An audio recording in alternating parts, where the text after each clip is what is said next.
तुलसी वाले की जय हो। बोलिए राजा रामचंद्र भगवान की जय हो। बोलिए हनुमान जी महाराज की जय हो। बोलिए आज के आनंद की जय हो। मार्गशीर्ष कृष्ण पक्ष उत्पन्ना एकादशी कथा का महात्म्य और कथा एकादशी की करने जा रहे हैं। कथा से पहले श्री हरि नाम कीर्तन हो जाए। हरे राम राम राम हरे हरे, हरे कृष्णा कृष्णा कृष्ण हरे हरे, हरे राम राम राम हरे हरे, हरे कृष्णा कृष्णा कृष्णा हरे हरे, हरे राम राम राम हरे हरे, हरे कृष्णा कृष्णा कृष्ण हरे हरे। बोलिए मोर मुकुटवंशी वाले की जय हो। बोलिए राजा रामचंद्र भगवान की जय। बोलिए हनुमान जी महाराज की जय हो। उत्पन्ना एकादशी कहे एकादशी जन्म। सूजी बोले, हे ऋषियों, इस व्रत का वृत्तांत और उत्पत्ति प्राचीन काल में भगवान कृष्ण ने अपने परम भगत युधिष्ठिर से कही थी। वही सब मैं तुमसे कहता हूँ। एक समय युधिष्ठिर ने भगवान कृष्णचंद्र से पूछा, हे भगवान, एकादशी का व्रत किस विधि से किया जाता है और क्या फल प्राप्त होता है? उपवास के दिन जो क्रिया की जाती है, आप कृपा करके सब मुझे विस्तार पूर्वक से कहिए। यह वचन सुनकर श्री कृष्ण जी कहने लगे कि हे युधिष्ठिर, मैं एकादशी के व्रत का महात्म्य तुमसे कहता हूँ, तुम एकाग्रचित होकर सुनो। सर्वप्रथम हेमंत ऋतु में मार्गशीर्ष कृष्णा एकादशी से इस व्रत को प्रारंभ करना चाहिए। एकादशी को सायंकाल में भोजन करके अच्छी तरह से दातुलादी करके, जिससे अन्न का कोई अंश मुंह में न रह जाए। रात्रि को भोजन कदापि न करें, अधिक न बोलें।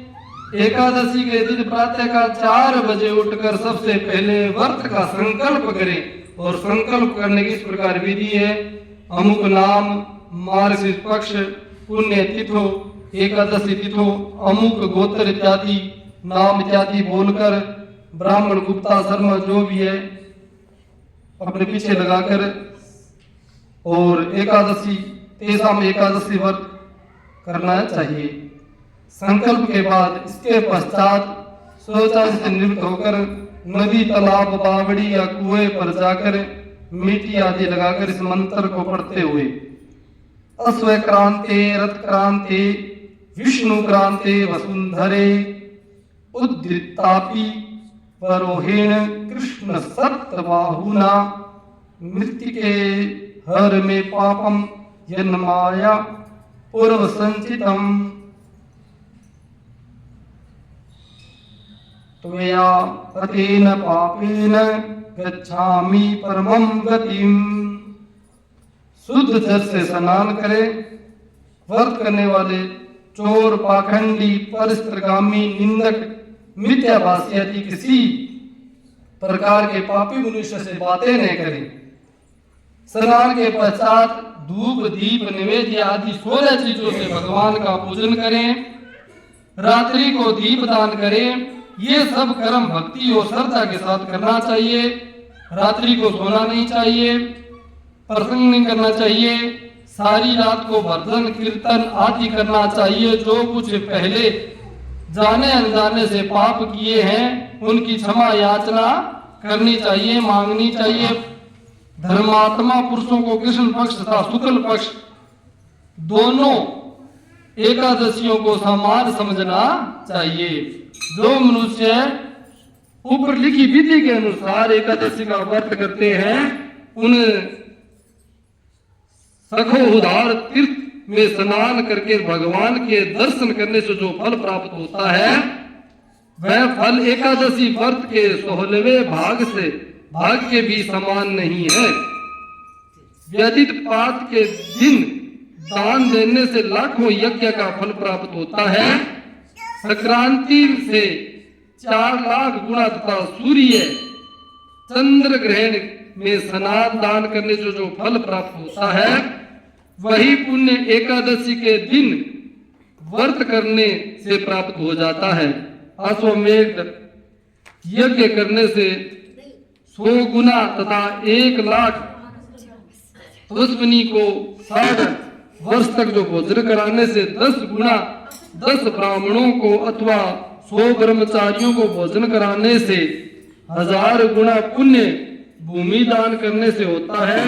उससे 1000 गुना पुण्य कन्यादान का फल होता है और उससे 10 गुना पुण्य विद्या दान करने से होता है। विद्या दान से 10 गुना पुण्य भूखे को भोजन कराने से होता है। अन्नदान के समान इस संसार में कोई ऐसा दान नहीं जिससे देवता पितर दोनों तृप्त होते हैं। परंतु एकादशी का पुण्य सबसे अधिक होता है। हजारों यज्ञों में भी अधिक इसका फल माना गया है। एकादशी के व्रत का प्रभाव देवताओं को भी दुर्लभ है। रात्रि को भोजन करने वाले को उपवास का आधा फल मिलता है। दिन में एक बार भोजन करने वाले को उसका आधा फल मिलता है। परंतु निर्जल व्रत रखने वाला को महत्व तो देवता भी नहीं वर्णन कर सकते। युधिष्ठिर जी बोले, हे भगवान, आपने हजारों यज्ञ और लाखों दान को भी एकादशी व्रत के बराबर नहीं बताया, तो ये तिथि सबसे तिथियों से उत्तम कैसे हुई और ये विस्तार पूर्वक मुझे कहो। युधिष्ठिर जी के वचन सुनकर भगवान श्री कृष्ण बोले, हे युधिष्ठिर, ये सतयुग में मूर नाम का एक दैत्य था। वह अत्यंत बलवान और भयानक था। उस प्रचंड दैत्य ने इंद्र, आदित्य, वसु, वायु, अग्नि आदि सब देवताओं को पराजित करके भगा दिया था। तब इंद्र सहित सब देवताओं ने भयभीत होकर शिव से अपने दुख का सारा कारण तथा दैत्य का वृत्तांत कहा और बोले, हे कैलाशपति, मूर दैत्य से भयभीत होकर सब देवता मृत्य लोक में फिर रह रहे हैं। शिव जी बोले, हे देवताओं, तीनों लोकों के स्वामी, भक्तों को दुखों का नाश करने वाले भगवान विष्णु की शरण में जाओ, वही तुम्हारे दुखों को दूर कर सकते हैं। शिव जी के ऐसे वचन सुनकर इंद्र आदि सब देवता क्षीर सागर में पहुंचे। वहां भगवान को शयन करते हुए देखकर इंद्र हाथ जोड़कर उनसे स्तुति करते हुए बोले, हे देवताओं के द्वारा स्तुति करने के योग्य प्रभु, आपको बारंबार प्रणाम। देवताओं की रक्षा करने वाले मधुसूदन भगवान, आपको नमस्कार। आप हमारी रक्षा करो। दैत्यों से भयभीत होकर हम सब देवता आपकी शरण में आए हैं। आप इस संसार के कर्ता, माता पिता, उत्पत्ति तथा पालन करने वाले, संहार करने वाले हैं, सबको शांति प्रदान करने वाले हैं। आकाश पाताल भी आप ही हैं। सब पितामह ब्रह्मा, सूर्य, चंद्र, अग्नि, सामग्री, होम, आहुति, मंत्र, तंत्र, जप, यजमान, यज्ञ, कर्म, कर्ता, भोक्ता आप ही है। आप ही सर्वव्यापक हैं। आपके सिवा तीनों लोकों में चर तथा अचर कुछ भी नहीं है। हे भगवान, दैत्यों ने हमको जीत कर स्वर्ग से निकाल दिया है और सब देवता इधर उधर भागे भागे फिर रहे हैं। आप उन दैत्यों से हमारी रक्षा करो। इंद्र के ऐसे वचन सुनकर भगवान विष्णु बोले, हे इंद्र, ऐसा मायावी दैत्य कौन है जिसने सब देवताओं को जीत लिया? उसका क्या नाम है? उसमें कितना बल है और किस आश्रय है तथा उसका स्थान कहाँ है? ये सब मुझे विस्तार से कहो। जब भगवान के ऐसे वचन सुनकर इंद्र बोले, सर्वव्यापी भगवान, प्राचीन समय में एक चंद्रावती नगरी में एक नाड़ेजंग नाम का एक राक्षस था। उसी के महापराक्रमी और लोक विख्यात मुर नाम का पुत्र ने सब देवताओं को स्वर्ग से निकाल आकर वहां से अपना अधिकार कर लिया है। वह इंद्र, अग्नि, वरुण, यम, वायु, ईश, चंद्रमा, नृत्य आदि सब स्थान पर अधिकार करके और सूर्य बनकर आप ही प्रकाश करता है। वह स्वयं मेघ बन बैठा है, सबसे अजय है। हे असुर निकंदन, उस दुष्ट को मारकर देवताओं को निर्भय बनाइए। इंद्र के ऐसे वचन सुनकर भगवान विष्णु बोले, हे देवताओं, मैं शीघ्र ही तुम्हारे शत्रु का संहार करूंगा और तुम्हें चंद्रावती नगरी को जाओ। इस प्रकार कहकर भगवान सहित सब देवताओं ने चंद्रावती नगरी को और प्रस्थान किया। उस समय दैत्यपति मूर दैत्य सेना सहित युद्ध भूमि में गरज रहा था। उस बलवान असुर की गर्जना सुनकर सब देवता भय के मारे चारों दिशाओं में भागने लगे। जब स्वयं भगवान विष्णु रणभूमि में आए तो दैत्य उनको भी देखकर अनेक प्रकार के अस्त्र शस्त्र आयुध लेकर दौड़े। भगवान ने उनको आते देखकर सर्प के समान अपने बाणों से उनके शरीरों को बीध डाला। अनेक दैत्य उनके हाथों से मारे गए, केवल एक मूर ही जीवित बचा। वह अविचल भाव से भगवान के साथ युद्ध करने लगा। भगवान जो भी तीक्ष्ण बाण उनके शरीर में मारते उसके लिए वे पुष्प के समान हो जाते। अब शास्त्रों के प्रहार से उनके शरीर छिन्न भिन्न हो गया, परंतु फिर भी युद्ध करता ही रहा। अब वह आपस में मल युद्ध करना प्रारंभ कर दिया। 10,000 वर्ष तक उनका मल युद्ध चला, परंतु दैत्य भगवान से पराजित नहीं हुआ। तब भगवान विष्णु युद्ध से थक कर बद्री आश्रम में चले गए। वहां एक हेमवती नाम की सुंदर गुफा थी। उस विश्राम करने के लिए उनके अंदर प्रवेश कर गए। जब गुफा 12 योजन लंबी थी और उनमें एक ही द्वार था, भगवान वहीं जाकर सो गए। वह दैत्य उन सोया हुआ देखकर मारने के लिए उदित हुआ। वह अपनी अभी मरने के प्रयत्न कर रहा था। उन्हीं के शरीर से एक अत्यंत प्रभावशाली सुंदर भगवान की शरीर से सुंदर कन्या अस्त्र शस्त्र धारण किए हुए उत्पन्न हुई और दैत्य के सामने आकर युद्ध करने लग। वह दैत्य उस बलवान कन्या को देखकर आश्चर्यचकित हो गया। उसके हाथ में युद्ध करने लगे। उस कन्या के ऐसे भयानक पराक्रम को देखकर दैत्य विचार करने लगा कि इस कन्या को किसने बनाया है और ऐसा भयानक युद्ध कर रही है। वह ऐसा विचार कर रहा था कि उस महादेव ने उस बलवान दैत्य के रथ को चूर कर दिया, उसके अस्त्र शस्त्रों काट कर टुकड़े कर दिए। तब दैत्य महान क्रोध करके मलिन करने लगा, परंतु देवी ने उसको धक्का मारकर मूर्छित कर दिया। जब दैत्य मूर्छित से जागा तो उस देवी को ने उसका सिर काट डाला कर इस प्रकार दैत्य को पृथ्वी पर गिरा कर मृत्यु को प्राप्त कर दिया। बाकी दैत्य डर के मारे पातालों को भाग गए। जब भगवान विष्णु की निद्रा टूटी तो उन्हें मूर्तित्व का कटा हुआ सिर में कन्या को दोनों हाथ जोड़ खड़े हुए देख तब भगवान उस कन्या से पूछने लगे कि हे देवी, जिस दैत्य ने इंद्र आदि सब देवताओं को भयभीत कर स्वर्ग से भगा दिया था उसको किसने मारा? वह कन्या कहने लगी, हे भगवान, जब आप निद्रा में थे तो यह दैत्य आपको मारने के लिए आया हुआ था। उसने आपकी योग माया द्वारा आपके शरीर से उत्पन्न होकर मैंने इस दैत्य को मार गिराया। यह सुनकर भगवान कहने लगे कि देवी, तूने देवताओं के भय को दूर करके बड़ा भारी कार्य किया है, अतः तुम अपनी इच्छा अनुसार वर मांगो।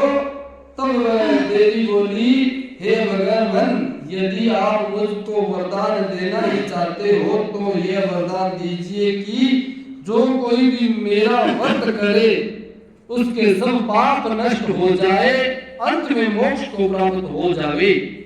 जो इस व्रत का पुण्य है उसका आधा रात्रि को भोजन करने वाले को भी मिले, और जो एक बार भोजन करे उसको भी आधा फल प्राप्त हो। मनुष्य की भक्ति पूर्वक मेरे व्रत को एक बार भी भोजन न करे उसको तो धर्म धन मुक्ति दोनों प्राप्त हो। भगवान ने कहा, हे कल्याणी, ऐसा ही होगा। मेरे और तुम्हारे भक्त एक ही होंगे और वे अंत में मोक्ष को प्राप्त करके मेरे लोक में जाएंगे, क्योंकि तुम एकादशी को उत्पन्न हुई हो, अतः तुम्हारा नाम एकादशी होगा। तुम मुझसे सब तिथियों में प्रिय होकर तुम्हारे व्रत का फल सब तीर्थों से भी अधिक फल देने वाला होगा। ऐसा कहकर भगवान अंतर्ध्यान हो गए। प्रभु उत्तम वचनों को सुनकर एकादशी अत्यंत प्रसन्न हुई। भगवान कृष्ण कहते हैं, युधिष्ठिर, सब तीर्थों के फल एकादशी का व्रत का फल सर्वश्रेष्ठ माना जाता है। एकादशी व्रत करने वाले को मोक्ष पद की प्राप्ति होती है, उसके शत्रु का नाश एवं समस्त विघ्नों का नष्ट हो जाते हैं। ये मैंने तुमको एकादशी की उत्पत्ति का वृत्तांत बताया है। एकादशी पापों को नष्ट करने वाली तथा सिद्धि देने वाली है। उत्तम पुरुषों को दोनों पक्ष की एकादशी समान ही मानना चाहिए, कोई भेद नहीं रखना चाहिए। जो मनुष्य कृष्ण और शुक्ल पक्ष एकादशी व्रत करते हैं वो दोनों समान है। इस व्रत के महत्व को पढ़ता सुनाता है उसको अश्वमेघ यज्ञ का फल प्राप्त होता है और वह करोड़ों वर्ष तक विष्णु लोक में वास करता है। वहां भी उनका पूजन होता है। जो मनुष्य एकादशी महत्म के चौथे भाग को पढ़ता है उसके भी अनेक पाप नष्ट हो जाते हैं। विष्णु धर्म के बराबर दूसरा कोई धर्म नहीं, एकादशी के समान कोई दूसरा व्रत नहीं। बोले विष्णु भगवान की, बोले हनुमान जी महाराज की। हरे राम राम राम हरे हरे, हरे कृष्णा कृष्णा कृष्णा हरे हरे, हरे राम